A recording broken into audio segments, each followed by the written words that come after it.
Hello, everybody, and welcome to the Company's Expert Live, the antitrust issues of Amazon, Apple, Facebook, and Google.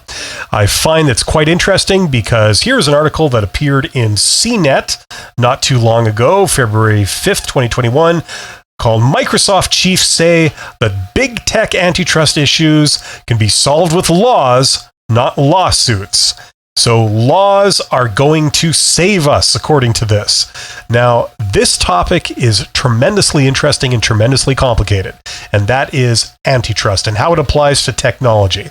Now, as somebody who followed the 2000 and 2001 trial of Microsoft in the United States for antitrust, and has been following them ever since, it's quite an interesting topic because it seems like in order to have an opinion on this, and have any kind of expertise, one would need to be an expert not only in the technology, okay, which is a tall order to begin with. You would have to be an expert on the technology of these companies, how it works, and what are some of the technical challenges of the platform. And we're talking about things like telecommunications infrastructure and stuff like this. And then on top of that, you would have to be an expert on business. So not just academic business, but understanding the technicalities of the industries in which these companies operate, namely how the customers behave and why the company has designed its products the way it has. Now that alone is a tall order. But on top of that, if you want to have an opinion on antitrust and be accurate to any degree, you would also need to be an expert on law. You would have to be a legal expert on antitrust law and what it involves and what the precedent has been. So as you can imagine, it's not very often that we find people that have this triple threat expertise. And I would almost classify it as someone being a polymath. And I don't think there's many of those in the circles in which we're operating here. Now, this article maintains that, as I said before, antitrust issues can be solved with laws. Now, it's interesting because although I tend to support regulation in a general sense, I do think that laws are required to keep corporations in check. Corporations are going to do what they're going to do. And just to make sure that they don't destroy everything in the process, we need some laws to contain them.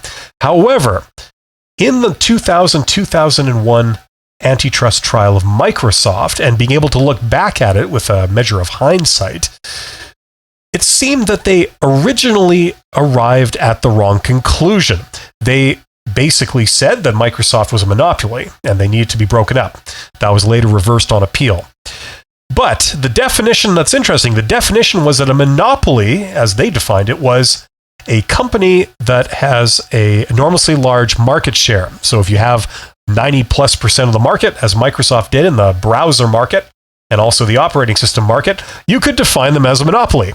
But then the fallacy of thinking, as one might argue, came when they then said that because they're so big, there's nothing that people could do about it. They have market power, they have infrastructure power, and therefore they are unassailable. Well, we all know what happened with that. Now remember, 2000-2001, this is practically before Google. Google was just sort of taking a hold, and it was before Amazon, really. At least Amazon hadn't developed into the juggernaut it is today. And neither at Apple, it's before the iPhone. It was just sort of the time of the iPod, actually, coming back. And Facebook was a shadow of what it is now. So the thing is, as time showed us, that just because you have an unassailable or supposedly unassailable market share, it doesn't mean that you are unassailable. Just because you own 90+% of the market doesn't mean that people can't come from behind and steal it all away from you in a very short amount of time. And that's exactly what happened. The effects of this trial were that Microsoft became very timid and much less aggressive in breaking into new areas and being competitive, but also that it showed that companies that were very small, like Apple at the time, who was sort of circling the drain of bankruptcy at that point, they managed to come from behind and with something like the iPhone managed to break into that business and steal it completely away from Microsoft. And Amazon did this also, and Facebook did this also. So just because you own 90% of the market today doesn't mean that you are unassailable. And so it is interesting seeing people put forward their opinions about this. Now, I don't pretend to be any kind of expert on this and that my opinion is more valuable than any others.